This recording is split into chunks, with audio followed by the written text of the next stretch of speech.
What's up, everyone? It's your boy Circus. So I'm going to be doing my task, episode 2. Man, this show is so good. Episode 2 review, kind of breakdown and thoughts and theories that let me just get straight into it. First of all, the show is absolutely amazing.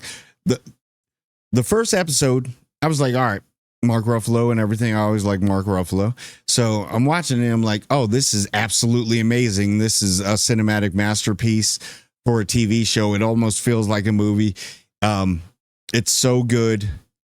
It sets the bar. It's one of the best things I've ever seen on television. And then they come out with episode 2 and it's even better. And I like how the long format, I like that. What is it? 107 minutes? How many minutes? It's long. Is it? It's long though. It's an hour or so, but,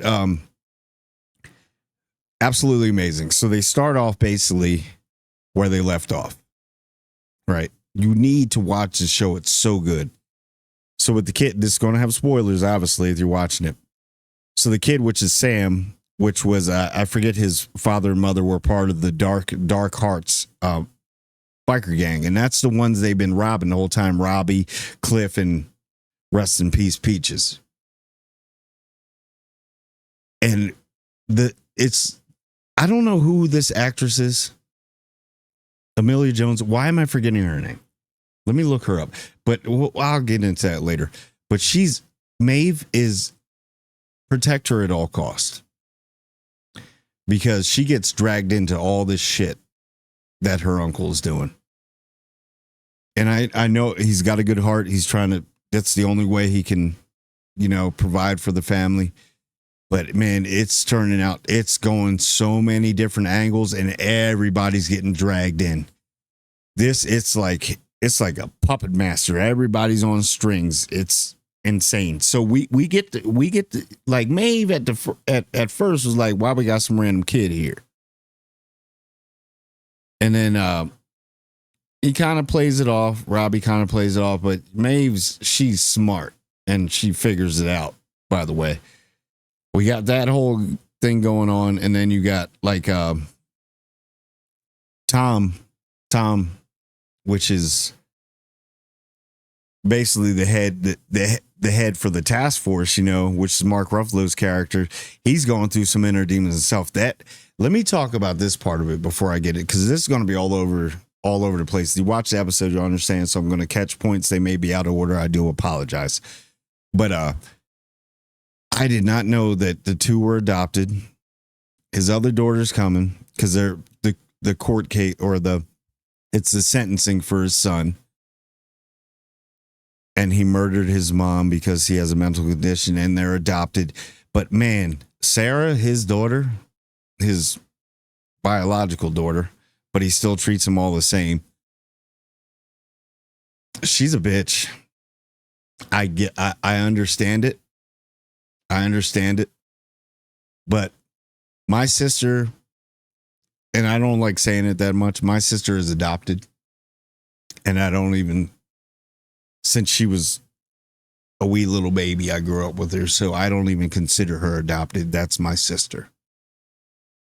So this one hit a little hard for me and I understand why she was so mad, because literally the one of the people that you adopted to come into this family, and we're all family, which was my brother, killed my mother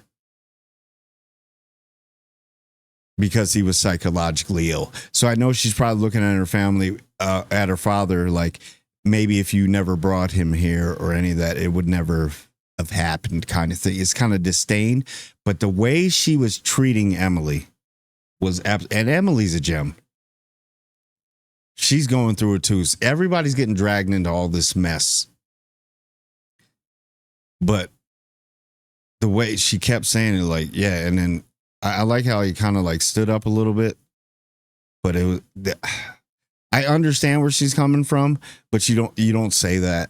You just don't say that because you still have your sister there. You grew up with her. That's your sister. And the way she was like, she hugged her, and then she was like, we're family. You're my sister, and all that. And she's like, nah. Okay. I understand your frustration, but okay. But anyway, we'll get off of that. That was pretty good. Awkward for the other guy that was there. So we find out that we find out what was in the bag. What's in the bag? What's in the bag? But we find out that it is actually 17 kilos of pure China. And if anybody knows what that is estimated max street value, whether cut or not cut. If you cut, you'll probably get a little bit more, anywhere from $1.7 million to $3.8 million. If you cut it, you could probably slide it a little more. So they're sitting on a little gold mine. But now they got to figure out a way to move it. Now the Dark Hearts know the people that maybe they're going to move it to. So we got Perry. What is it? Perry. He's the OG that basically with Jason and everything. So they're trying to formulate a plan. Like, yo, we got to get the stash back and the kid back and pay back. So they're in a whole world of shit. Two people. Well, now the whole family's involved, and we'll get into that. Have to go up against a goddamn empire. But you know what the thing is about this show? The FBI agents, and by the way, Fabian Frankel, Sir Kristen Cole, I like him in this. And when I know I'm gonna hate you in like a year and a half with House of the Dragon, but I always think back to this because he is awesome in this show. He's so good. What was his name? DJ Grasanova. Yeah, he's awesome, dude. He's so good, and he does the accent. He slips a little bit sometimes, but he does that Delaware Valley accent, like South Jersey's involved in that, Philly, Delaware, and all that whole little area. He does the accent pretty good, and he's great in it. So we got all that for him, and so now they know. So there's a lot of rats, by the way. We got rats on the FBI side, and I got my eyes on one girl that's actually on the task force. But I don't know, but they got, because they knew a little bit too much about Mark Ruffalo's character. I mean, they got their intel and everything, but they knew a little bit too much. So I'm pretty sure there's a rat on that side, and there's obviously a rat on the Dark Heart side. But their thing is to get that money back, or that product back, and the kid.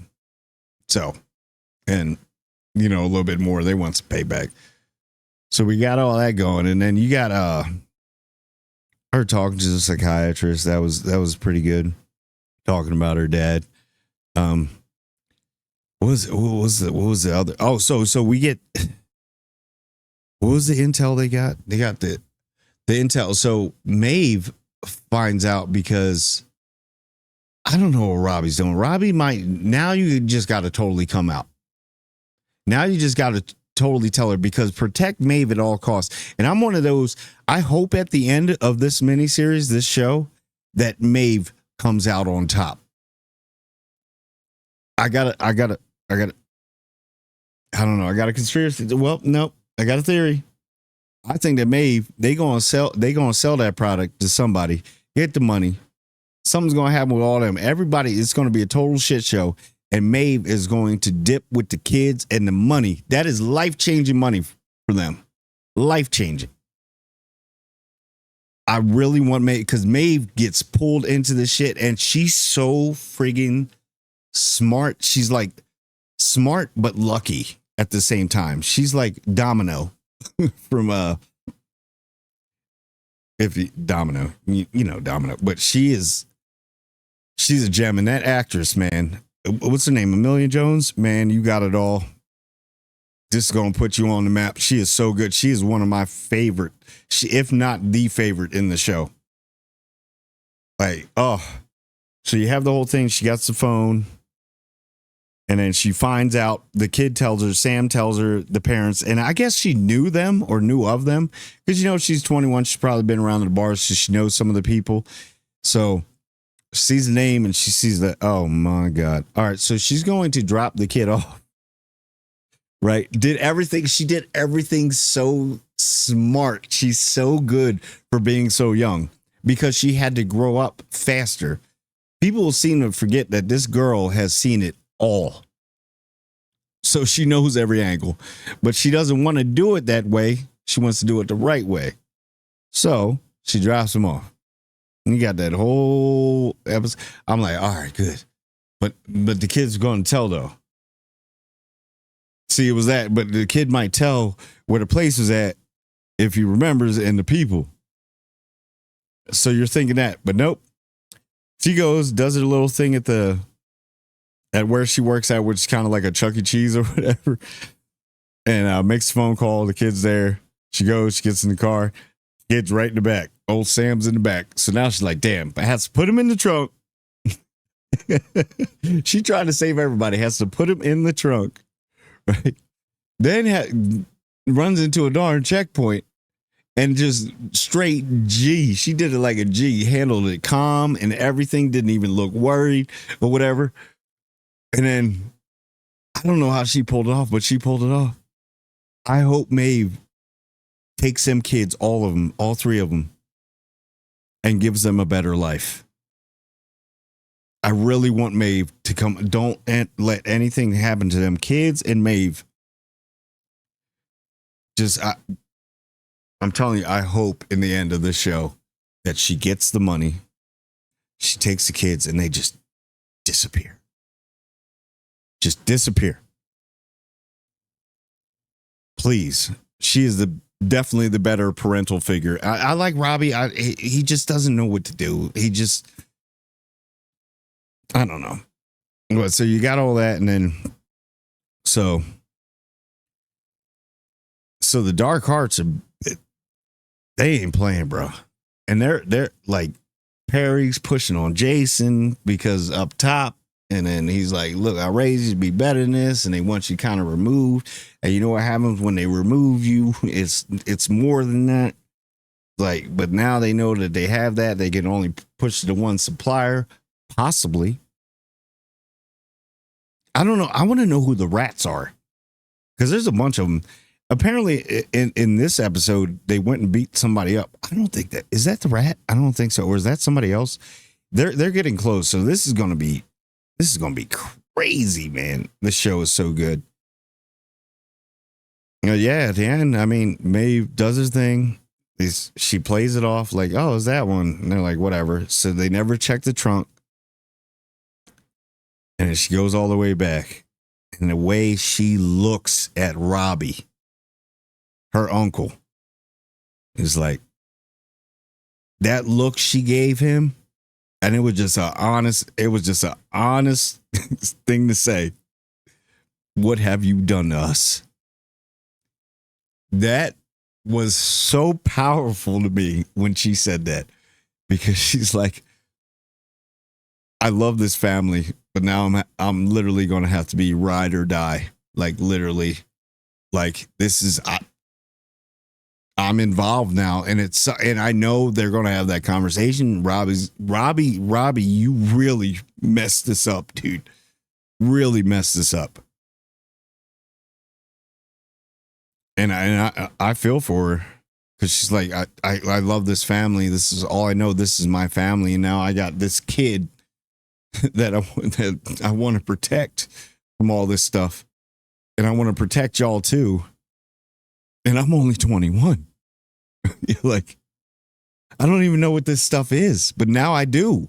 But damn, you kind of are good at it. You're kind of natural. Yo, Mave, please let nothing happen to Mave. Please, man. Please. And sometimes when you see the type of stuff, when you like that character so much, sometimes these writers, they know how to be like, oh, what about heartbreak? No, don't do it. Let Mave walk away with the money and disappear with the kids. Change the names, do all that. Maybe there could be a scene with her and Mark Ruffalo when he sees her again, and he's like, and he lets her keep going. That would be pretty cool. I'm giving you some ideas. I'm just doing theories. And he sees her walk past with like the kids, like while all the FBI agents are looking with the bat. Yeah.